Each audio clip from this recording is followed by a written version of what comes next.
Lungsod ng Davao, ang baluarte ni Pangulong Duterte. Ito ang larawan ng kaayusang nais niyang ipatupad sa buong bansa. At ang disiplinang gusto niyang maganap, hindi lang sa kalinisan, pati hanggang kalusugan.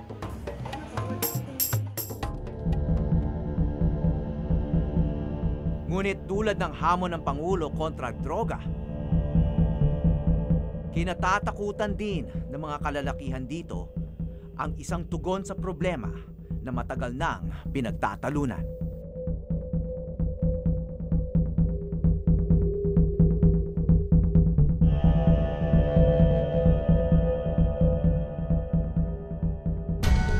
The implementation of the Responsible Parenthood and Reproductive Health Law must be put into full force and effect so that couples, especially the poor, will have freedom of informed choice on the number and spacing of children they can adequately care and provide for, eventually making them more productive members of the labor force. Malinaw ang adhikain ng Pangulo pagdating sa pagpaplano ng pamilya.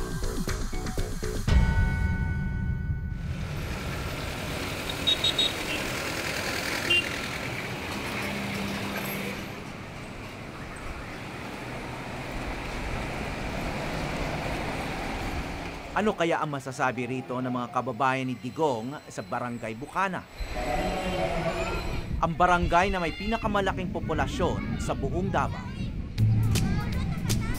Okay, mga taga Bukana dito sa Davao City. Ako po si Howie Severino ng Eyewitness. Magkausap lang tayo tungkol sa yung mga iba't ibang paraan ng family planning, no? Gusto namin, dalawa lang yung anak namin kasi mahirap ang buhay. Walang magandang trabaho na may papakain sa So gusto niyo dalawa lang? Oo. Bihira ba yun dito? Kasi ang kadalasan sa mga Pilipino gusto nila marami. Oo, bihira lang dito sa amin yung maliit lang anak. Karamihan marami. Marami. Iba nga dyan may siyam, may 8. Kayo naman, Leo, ilan ang anak niyo? 5. 5. Okay. Ilan ang gusto niyo? 10. Kung pwede. Okay. 10 kung pwede. So sumusubok pa kayo na magka-10. Oo, pero ngayon? nag-control na kami ng asawa ko. Nag-pills na lang siya. Eh paano yan? Eh hindi kayo magkakaroon ng 10 kung nagpipil. Sa akin gusto ko pero sa asawa ko hindi na. Tama na daw niyang 5. Hindi naman kayo nag-aaway. Tungkol Paggabi. dyan.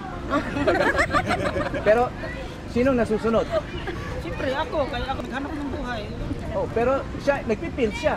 Oh, Pero pinapayagan niya mag-pills. payag. O di siya yung nasusunod. Sa gabi ako. Sa gabi kayo nasusunod. Pero sa hirap ng buhay ngayon, sir, talagang maisipan mo talagang dalawa lang o 3 yung anak mo kasi ano na lang ipapakain mo pag wala ng trabaho, walang kita, ano ipapakain mo sa anak mo? Wala nga naman mahingi ka sa kapitbahay. Wala naman maibigay ang kapitbahay natin. Kaya ganyan sir, naisipan mo na lang na mag-ano na lang ako sir, yung mag-injectable. Eh Leo, yung narinig niyo yun na pag maraming anak, eh, parang mas mahirap pakainin. Kaya sabi niyo gusto niyo 10, no? So iniisip niyo rin ba yun na baka mahirapan kayong magpakain ng 10 anak? Sa taong hindi marunong magkayod, yan, mahirapan. Pero sanay ako sa kayod. Anong trabaho niyo, sir? Ha? Ano pong trabaho? Ay, si ka-driver, basta yung ligid ng yung gulong, pag circle lang, nakayod ako, yung triangle, hindi na ako nakayod niya. Ang problema niya kung magkasakit kayo, paano yun? Magkasakit, may vitamin sa'yo. Matagal ng debate ang family planning sa Pilipinas. Inabot ang 12 taon bago na isabatas ang Reproductive Health Act na nag-oobliga sa pamahalaan na magbigay serbisyo at impormasyon sa mamamayan ukol sa family planning. Maaring gumamit ng artificial contraceptives tulad ng pills, intrauterine devices at injectables. Meron din mga permanenteng solusyon ligation sa mga babae o mas kilala bilang pagpapatali. At ang pinaka hindi alam ng marami, ang paraan para sa mga lalaki. So si tingin nyo, kasi ayon sa aming research, no, yung pagsusuri namin, konting lalaki lang yung nagpapabasectomy. Sabi ko sa kanya, mapabasiktomy ka na kaya kasi ako nahihirapan ba sa health ko ba. Sabi niya, ayoko, wag mo akong isali niyan kasi ayoko talaga. Kasi ano yun daw, yun, so lakas daw niya, baka mabawasan yung lakas niya. Hindi nakapagtataka kung bakit sa lahat ng paraan ng family planning, pinakakaunti ang pumipili sa vasectomy.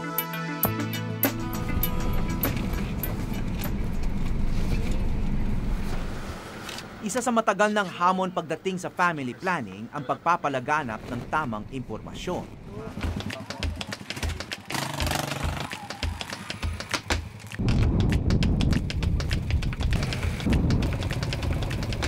Sinuri namin kung paano ito ginagawa sa isa sa pinakamalayong komunidad sa lungsod ng Davao.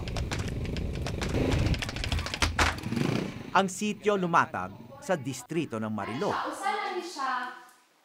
Binubuo ito ng mga katutubong obo-manobo. Pero pag human sa operasyon, sir, ha, kanina putol na siya, yaman ilang butang. I-advise ka na mo na duhahan tulo ka adlaw ka nga magpahulay. Pero ang pagpahulay mo, di po ingon nga bedridden na ka. Nakilala ko doon si Jimmy Lubiano, ama ng 2 bata. Hi, Jimmy. Howie. Manila. 35 taong gulang lang siya, ngunit handa na raw siyang sumailalim sa operasyon na magpapabago sa buhay nilang mag-asawa.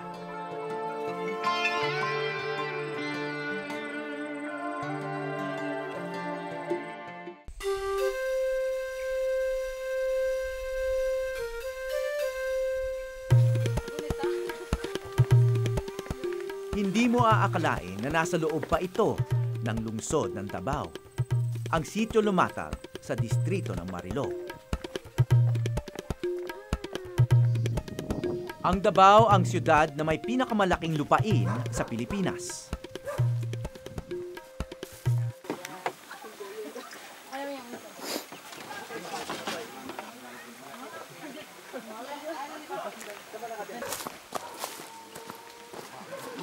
Ganda ng puno, oh. Binubuo ng mga katutubong obo-manobo ang buong komunidad. Pagsasaka ang pangunahing kabuhayan dito.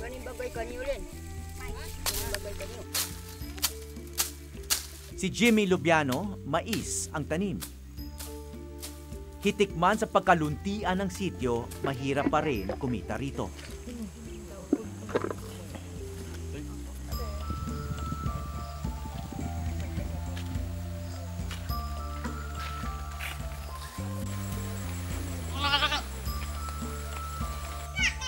Ngunit ang pagod niya sa sakahan, napapawi sa pag-uwi niya sa kanyang asawang si Manilyn at 2 anak.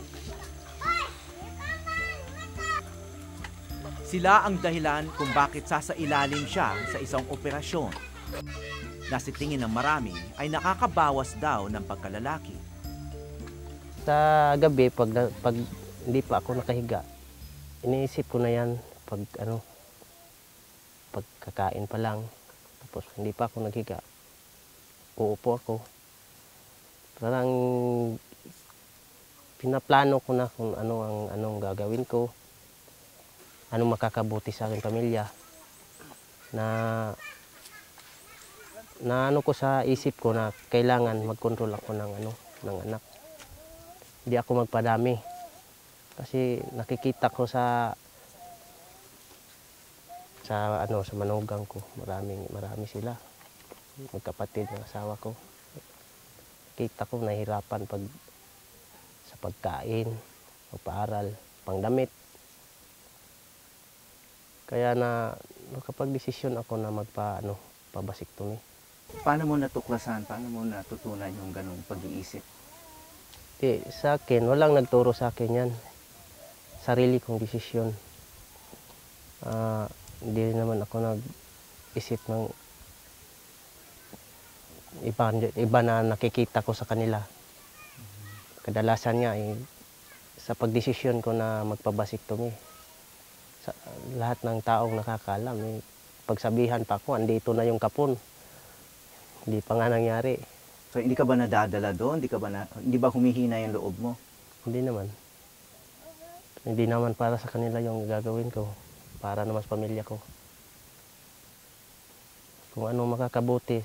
Ang natanim sa isip ko, kung ano makakabuti sa pamilya ko, yun ang gagawin ko.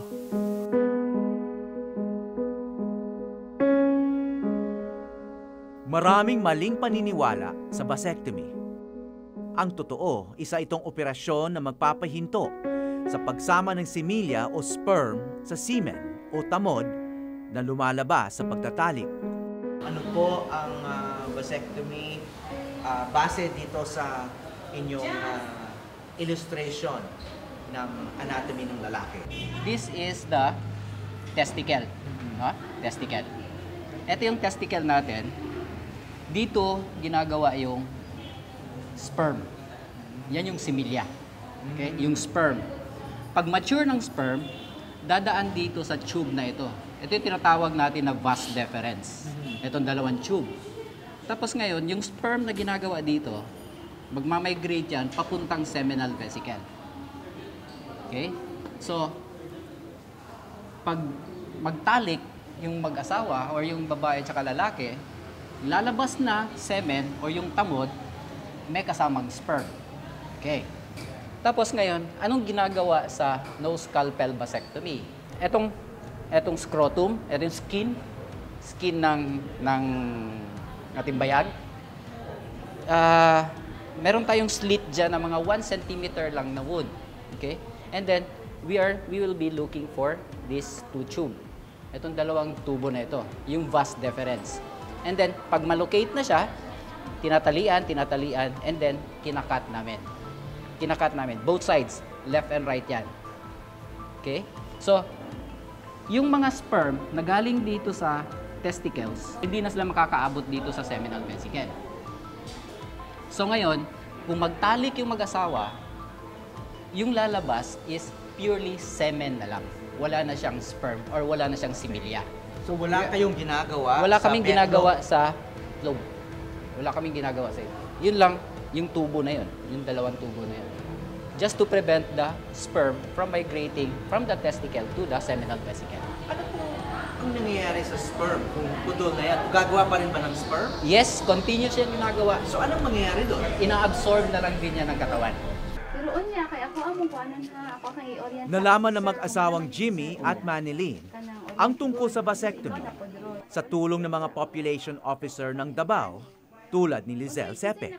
Ma'am, so magtatanong lang kami kung ano po ba yung dahilan kung bakit pumayag ka na magpa-vasectomy si sir?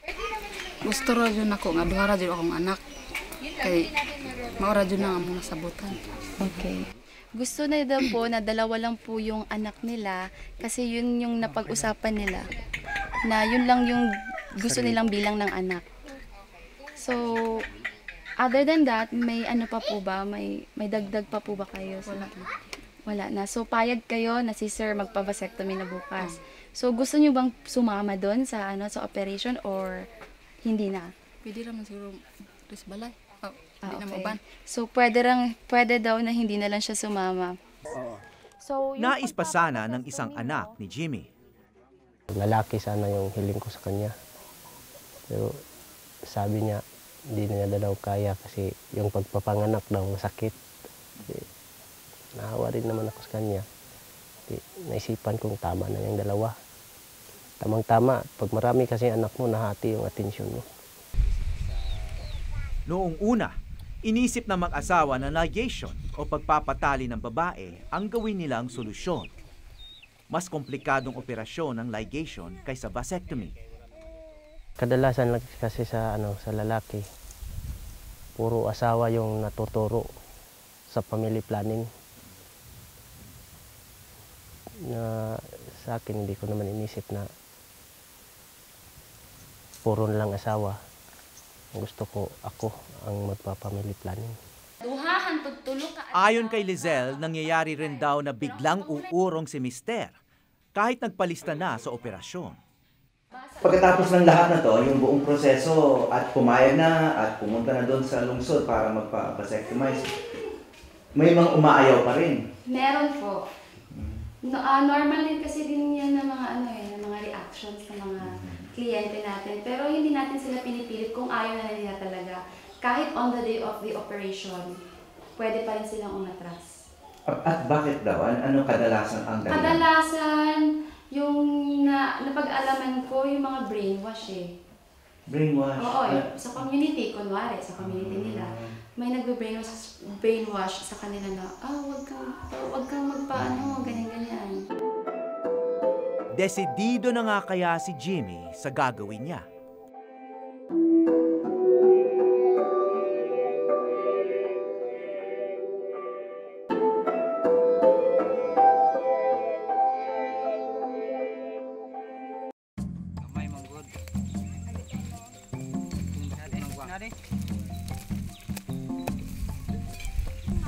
Guliti. Ano yan? Ano tawag dyan? Gamot may tambal. Hindi gamot sa sakit ang ugat ng halamang makahiya.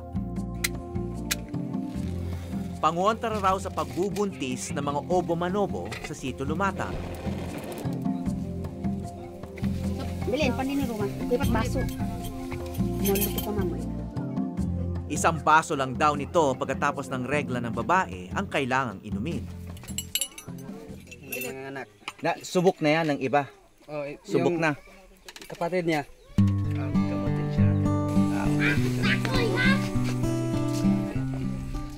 Kung tutuusin para sa mga katutubo tulad nila, marahil kailangan nila magparami upang lumakas ang kanilang komunidad.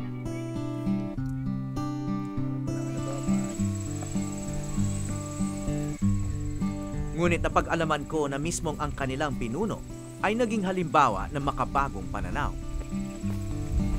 Siya ang naging kauna-unahan sa sitio na nagpa-vasectomy. Ilang taon na ring nakalilipas. Gusto kong hindi mahirapan siya ng yung asawa ko. So kayo na lang? Kaya ako na lang ang nagpa-vasectomy. Bakit ayaw nyo pang padamihin yung mga anak nyo? Gusto kong para kamit ng pag-aaral na mataas na grado.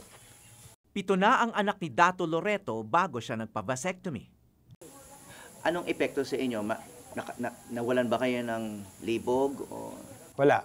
Pero mayroon lang konti, sir. Yung dinaramdam ko, parang pawis akong konti ba? Konti lang. Yun lang ang epekto? Opo. Pero maliban doon, wala epekto? Pareho lang? Pareho lang. Malakas pa rin? Malakas din. Sa ating mga Pinoy, bihirang inaako ng mga lalaki ang responsibilidad sa family planning. Kaya naman tila bukod tangi ang mga amang nakilala ko sa Sitio Lumatang. Ang mga babae kasi sila yung nagtatrabaho para sa bahay. Nag-aalaga ng bata, nagbubuntis. Medyo mahirap. Tapos kung meron pa silang gawain katulad ng mga small business, nagtitindahan, nahihirapan sila. Sa pag-aalaga pa lang, hirap na sila. Samantalang yung mga husband, karamihan ng mga husbands, hindi pa kasi umabot yung kaisipan nila na tumulong talaga sa gawaing bahay. So hindi masyado nila nararamdaman yung tinatawag nating multiple burden ng kababaihan. Kaya ang mga babae, gusto nila mas konti ang anak para mas marami silang nagagawa, hindi lang sa loob ng tahanan, kundi sa labas din ng tahanan. Kinabukasan dumating na ang V-Day, ang araw ng vasectomy sa Davao. Kada ika-4 na Biyernes ng bawat buwan, inaalok ang libreng vasectomy sa Tomas Claudio Health Center sa sentro ng lungsod. Karaniwang mahigit 10,000 piso ang halaga ng operasyon. Ngunit sa family planning program ng Davao, libre ito. At kung walang pamasahe o malayo ang tirahan ng pasyente, katulad ni Jimmy, maari pa siyang sunduin ng walang bayad. Kahit sinong lalaki ay pwedeng magpagawa nito, kahit dayuhan pa, na wala ring bayad. Sinimula ni Pangulong Duterte ang libreng serbisyong ito noong taong 2008 pa noong siya'y alkalde ng Davao. Yung nagkaroon ng malaking sunog talaga, no? At I think the mayor was passing by, parang dumadaan siya. Nakita niya kasi nagbibigay ng relief yung social services, nakita niya yung mga bata na nasa kariton, ang dami talaga. So tinanong niya kung anong problema, bakit ganun karami. I mean, his usual, na nagtatanong talaga. So, nung nalaman niya na ang problema is on the limiting, na very expensive pala ang ligation, yung limiting services sa hospitals. So, sinabi niya na gagawa siya ng programa na libre siya magbabayad. Ang iba walang plano noon, ngayoy halos desperado na, tulad ni Manuel Melibo ng Barangay Bukana. Bakit po kayo nagpa-vasectomy? Kasi po, sa kalagayan ko ngayon, marami na po akong anak. Sa ngayon, wala akong trabaho. Pag-isip ko na ako na lang umiwas. Ayaw ko na po magkaanak dahil wala po akong magandang kinabukasan may bigay sa kanila. 11 na ang anak ni Manuel. 4 na buwan lang ang bunso nila. At may sakit na goiter si Mrs. na dating inaasahan nila sa paglalabada. So ginagawa niyo rin ito para sa asawa niyo? Opo. Dahil sa mahal ko siya, ginagawa ko ito. Para na rin sa kinabukasan niya. Ayaw ko na po magkaanak. Sa dami ng anak ko. Kung tutuusin po 13 po ang anak ko. Yung una asawa ko, 2. Yung pangalawang asawa ko, 11. Wala pang 10 lalaki ang nakita ko sa klinik. Pero marami na raw ito. Isa-isa na silang pumasok sa operating room. Permanente na raw ang epekto ng vasectomy. At ang isa sa mga naunang lalaking nagpagawa nito sa bansa noong dekada 70. Malakas pa at nagmomotor pa ng malayo.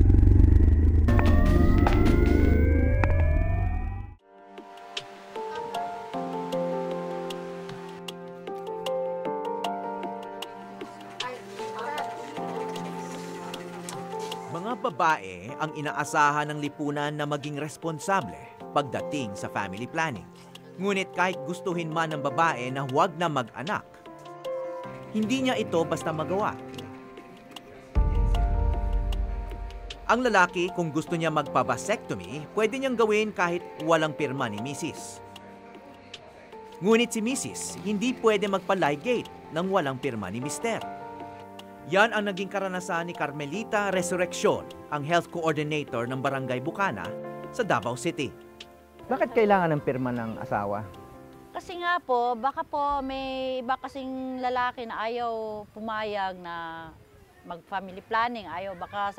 Baka ako lang po yung may gusto, tapos yung asawa ko naman hindi.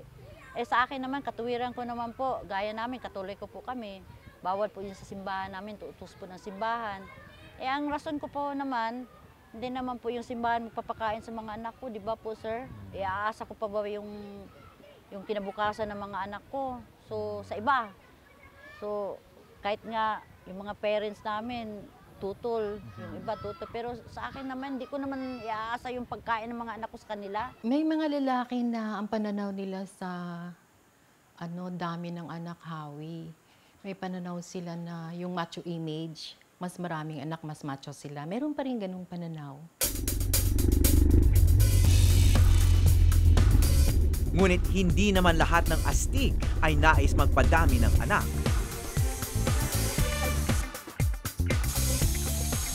Si Tom Jones ay matagal ng residente ng Barangay Bukana.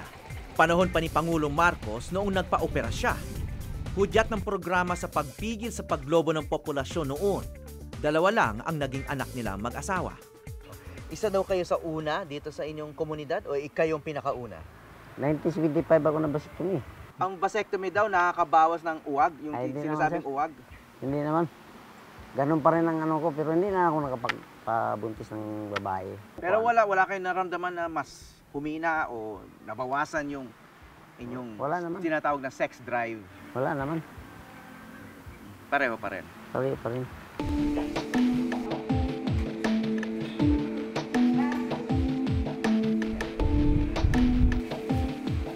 Sandali lang ang operasyon ni Jimmy. Makakauwi rin siya sa araw na ito. So Jimmy, kumusta naman yung naranasan mo rito na vasectomy? Ano nangyari? Okay naman para sa akin, sir. Meron ba kayong naramdaman na masakit?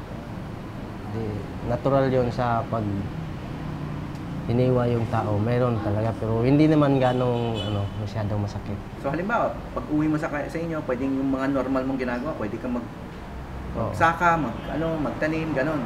Oo. Pareho lang. Oo, pareho lang. Pero may advice sila sa akin na kailangan pa daw ng 3 araw bago ako magsaka. Kasama ni Jimmy ang kanyang pamilya sa klinika. Pampaalis daw ng kaba.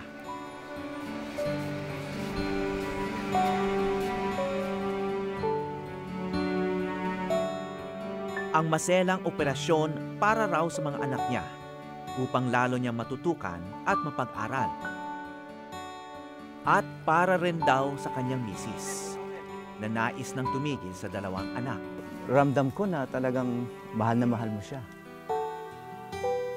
Mahal talaga.